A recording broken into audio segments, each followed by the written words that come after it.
Well, indeed. Well, I don't want to be here. This is an interesting episode today, isn't it, right? well. Well, all right. No? Look, we have like fan art from Ritualist. Look. Wow! Fan art! Are you happy, Barge? Not necessarily. Not necessarily. We tried. We tried to make him happy. Alright, after... Oh, God. This is a problem like every single series has now, doesn't it? Like The Last of Us too.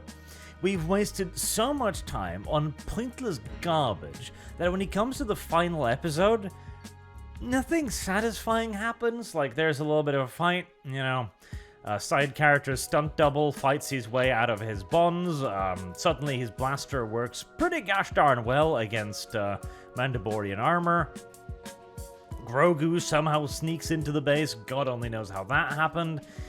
Wearing the droid, yeah. Yep. Clank, clank, clank.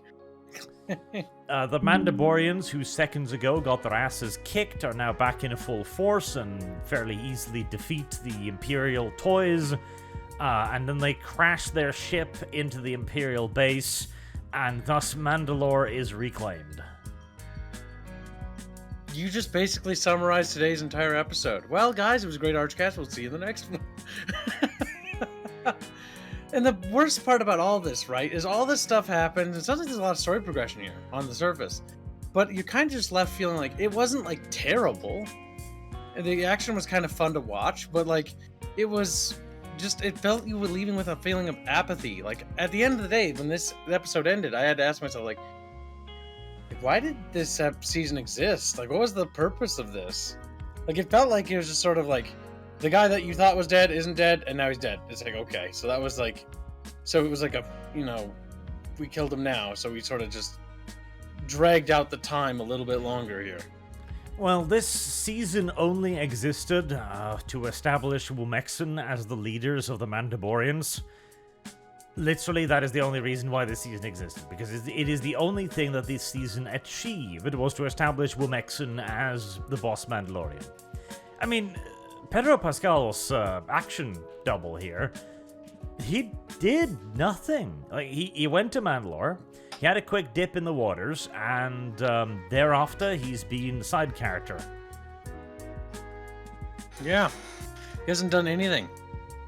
I mean, beyond just like following around, because he just sort of follows her around wherever she goes. He's like a sidekick. And like the Grogu storyline, you know, the whole him and father sort of relationship thing going on there, that whole thing feels like a side story in this season.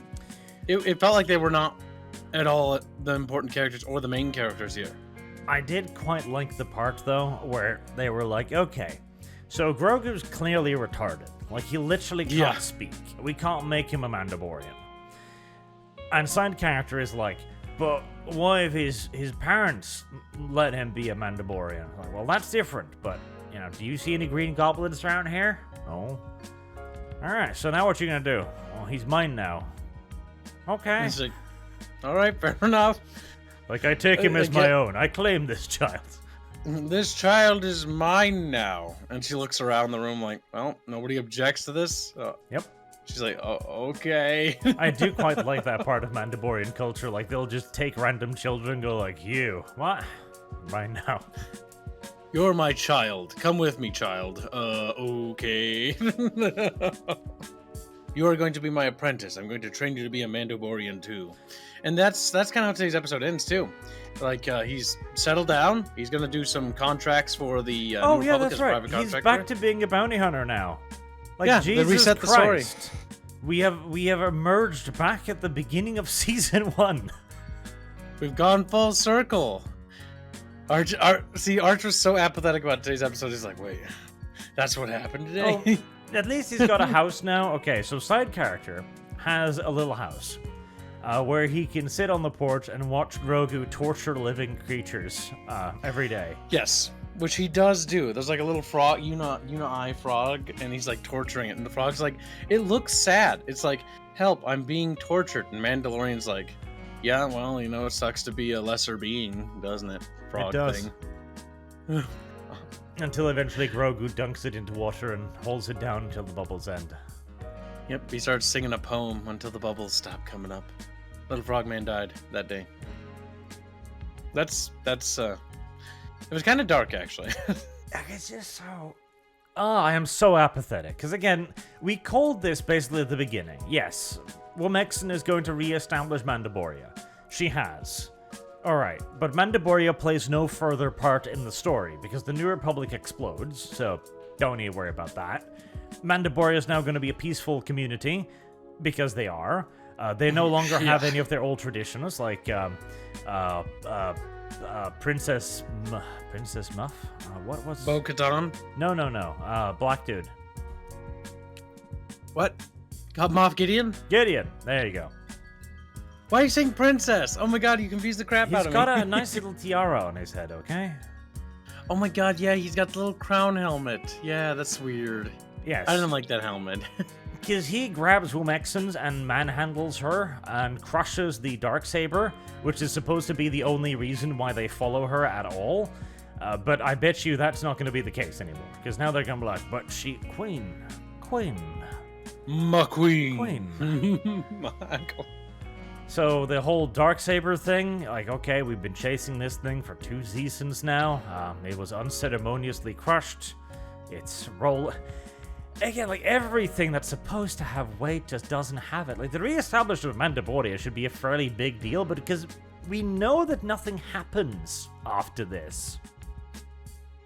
Yeah. I mean, where's Mandalore in the new Star Wars? Did it ever come to the aid against the First Order or anything? No, it does nothing. Not to mention again. So, all of the new toys, they're wearing Beskar armor. Like, what? Were they all wiped out? Are there no new toys left? What about Princess's power armor? Like, what about it? Like, because he's alive, because we didn't see a corpse, so he's alive. Where was that? Because this seems like a pretty goddamn useful super elite special force kind of thing to have. They must have completely got wiped out with all their knowledge before anything happened. Because, like, if anything would been a threat to the New Republic infantry, like, it would definitely be these Mandalorian, like, clone troopers, because they would be incredibly hard to kill. Yes. Now, granted, their efficiency dives drastically if they're, required to lose, but they have the possibility to do something. The red toys also get killed after chasing the obvious puppet of Grogu around the room for a little bit, and part of me is like, okay, I appreciate the practical effects, but it just looks so goddamn stupid. Yeah. So the practical effects, like, hats off to the practical effects and the fact that they're unwilling to do it. But sometimes you can't, there's certain things you shouldn't do. Having Grogu run around and do flips, it looks so stilted and so stiff that you're like, oh, my organs, they hurt. Every time he does, like, a flip and, like, walks Arch. Oh, what's it called? Pop. And it's like, I can almost see the strings. You can see them yanking the strings, yes. Like, just how the puppet is responding. It's like, oh, this is not very good. But Daddy kills the red toys, so they're dead now. They were only useful so long as they had plot armor. After that, blasters work just fine against their armor. Yep, they died with ease. And Moff Gideon was trying to, like, clone stuff, so maybe it was Moff Gideon who made Snickers in, like, a laboratory somewhere, and that's why we could kill Snickers so easy, and it had no effect on anything, and then Palpatine returned, somehow. I thought Snickers was, like, a part of Palpatine's DNA, though. I don't know, but cloning is kind of like that, so he could have made Snickers as a bit of a side project, because he said that he was trying to, empower a new generation of black men with the Force. God damn it. Shut up! Oh my god. That's terrible, Barge. Barge bad. He did. That's the worst part. Like, he actually said that. He's like, there will be a new generation. But he was super muffed about it. They didn't even get to draw their first breath before you aborted them. Right. And on the next episode of the Uplift Wars. Oh my god. Listen, Arch. It's okay. Calm down. He can't. The Uplift Wars is a really good book, by the way. You should check it out, and it's not quite as spicy Uplifting. as I made it. Not out as. to be. Yeah, that was pretty fucking spicy, Barge. I'm sorry, it's Disney's plotline, okay? I can't help it.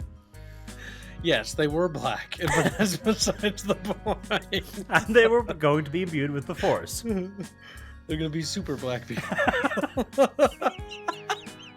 Oh, That shouldn't be funny. He was crafting a generation of Kangs in his laboratory.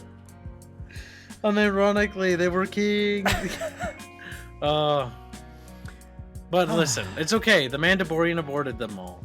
That's true. Before they could... You know, before they could... Okay, at least on the bright side. Oh, Jesus. Oh, God, I just had a horrible thought, Kyle. But... Do we know the skin color of Pedro Pascal's stunt double? Oh, no. Oh, no, indeed. Womp, womp, Because at least if it was Pedro, it would be okay. It would just be minority on minority violence. Arch, no, don't cancel the stunt double. He's like, canceled. But if he's white, well... That's a whole nother story there, brother. Ah, Jesus. Well, that was that's one interesting part of the Mandalorian right there, I guess. That's, Yep. And if you want to make that scene a bit more dark, Arch, remember when Grogu looked at it, its eyes opened? That's because that's when the little black clone realized he was going to die. he was just about to, like, be alive, and then Grogu's dad murdered them all. He just fucking snuffed him out, like, boof, gone. Well, that's only mildly cruel and unusual, but, okay. Did anything else of, note, happen? IG-11 is now the sheriff of the town. Oh, yeah, that's the thing. The assassin's droid is the sheriff of that person's house, town. thing. Backwater place. The guy who's got a Yes. pretty good voice. He could be a radio guy. Yes, I kind of like him. So, the assassin droid's a boss of the place that side character has settled now. Also comes across as a little bit cynical, like, okay, black man, if I'm gonna live here, we're gonna have to do something about the crime rate in the neighborhood. I brought you a gift. It's a sheriff. That way we don't have to deal with crime anymore. It's a police officer. You're welcome. Like, oh no! Like, what they didn't show you is the black dude, like, looking at Mandalore, like, really? Really? And then he says the N-word, of course. Are you serious, Mandalore? Yep. I'm Listen, serious. If you want me to settle here, like, that's the rules. I'm not living here unless the property prices appreciate. Appreciate. My God, I didn't realize how racist today's episode was. On the surface, it seemed quite, mundane, But in there's reality, reality's a different story altogether.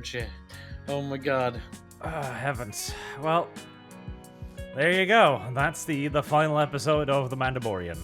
The Darksaber, it was completely pointless. It could be given away with no real problems or chuff or anything like that.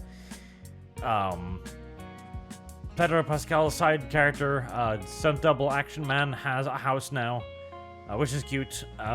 He gave law and order to Backwater, Brooklyn, and he eradicated a whole generation of black people. Black men, specifically. Yeah, that is a Disney standard episode right there. Yes, as Grogu tortures animals in the garden. The end.